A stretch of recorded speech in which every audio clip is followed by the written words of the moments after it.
He spent the day admiring its glow, unaware of the chaos brewing around him.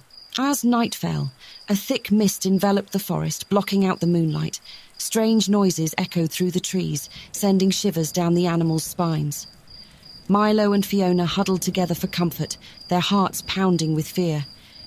Just then, a shadowy figure emerged from the mist, its eyes gleaming with malice. It was the wicked witch of the forest, seeking to claim the enchanted flower for herself. "Hand over the flower, Monkey and Fox. It belongs to me now," the witch cackled.